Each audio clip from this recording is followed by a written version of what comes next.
where you have a scene of Jesus, and he gets up, and the wind and the waves and the elements obey him. The very forces of nature obey him. So why don't you? I feel like that's directed at Booba. I felt like that was directed at me also. Like, I felt like all of you looked at me. Actually, I feel that's directed at me. I'm just shoving it on you. Go ahead, Booba.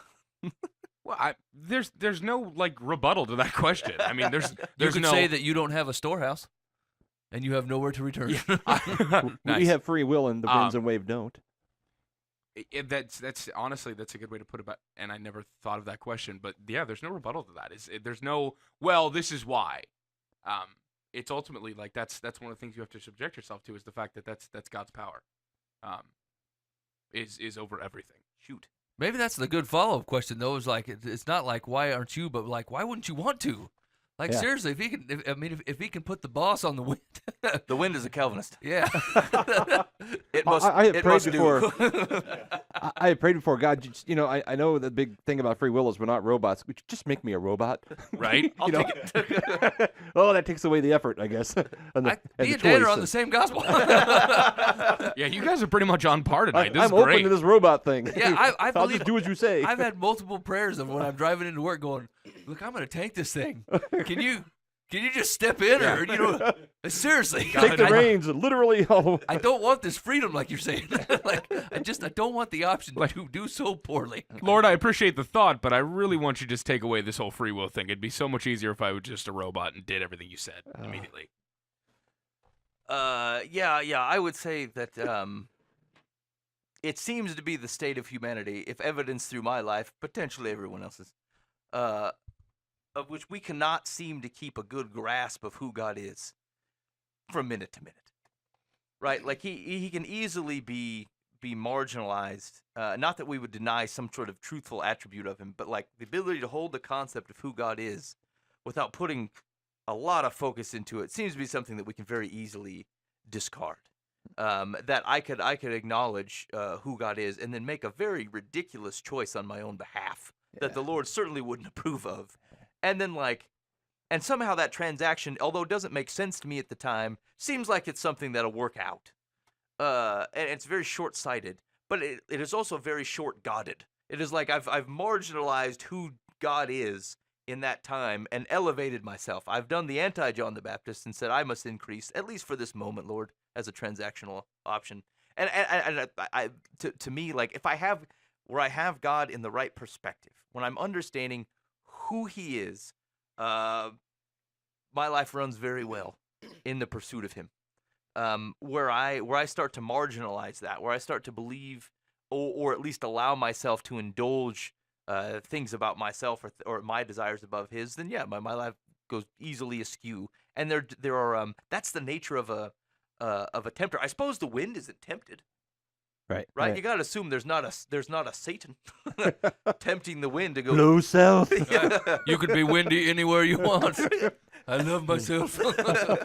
So last week, I had my morning. I had this big pep talk all morning long. I need to eat healthier. I need to lose some pounds, and I'm going to do this. This whole all morning long pep talk. And then lunch, I'm driving down the road, and I pull into Encore Pizza, a delicious pizza buffet. And then that night, I pull into Pizza Ranch, another delicious buffet, and I go to bed that night going, what? Okay. Welcome to my life. I do the same thing with God, though. You are sovereign. You are awesome. You are the Lord of my life. I am your slave. Anything you want, God, tell me where to go. I'm it. Blah, blah, blah. Well, unless, there's a 2 ball minutes pit later, open. I'm driving down the road. Hey. I hate it. No, I had that same experience. What was it, like 2 days ago? Very similar. I was eating well. I've been kind of taking care of myself, and I'd missed lunch. But I thought I'm 20 minutes away from home. Things will be fine. I'm driving down the road, and there's a McDonald's right there. And I thought I got $2 in my pocket. That's a McDouble. That's a McDouble, boys. And so I'm driving along like, no, I'm not gonna do it. Left. I did it. And then I'm in the drive-thru, and I'm like, can't bail now. McDouble. And I thought, this is ridiculous. I'm a grown man. I can't even say no to McDonald's. I've been bossed by a couple of golden arches. Oh, man. Just come in here, Ben. 4 billion and 12. Wonderful. And you're right, your spiritual life is like that. You're like, I wake up in the morning and like, I've been on a no Bible, no breakfast with my LTG guys. It's been awesome. And it's so silly because I'm like, this is such a stupid thing to have to put in place, but doggone it if it ain't working. I've been rocking Bible and breakfast for 26 days this year. And I love it. I love it. Like, it gets me excited, but like, you know, it's just so easy to get, I read through it and I'm praying on it. And then like 5 minutes later, there's something in my mind that is completely counter to what I just read. I'm like, what happened? You were 5 minutes ago, you were fine. Yeah. All you did was get up. You took off some sweatpants and put it on jeans, and suddenly you've sullied your life. Anyway, it's a debacle. Help us, Dave. Thanks for the reminder, Harry. Appreciate you. I was good at the start of the show. Sorry about that. I think for me the answer to the question is why don't I is just pure silence. I have no good reason for not obeying him. There are a lot of times that I'm with Dan and Mike and thinking I really wish I was just one of those, you know, just those agents that directly respond to God and I do exactly what he says and I'm always in his will, but for some reason he's given me free will and it's in his wisdom that he has done that. So I want to do something with that, even though with that I really want to seek his wisdom. So yeah. That's rough times, Mike. In Lord's wisdom, he has set you free. Yeah. And you think to yourself, well, maybe he wasn't thinking through it straight.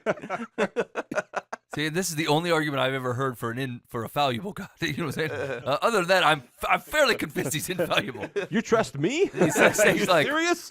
on your own, son. You can make this decision. No. But like, I mean, really, when push comes to shove, the truth of the matter is like, I don't know that I'm super excited about being a robot as I am belaying the fact that I need the Lord's wisdom, right? Like, a robot will just do what it's told unquestioningly.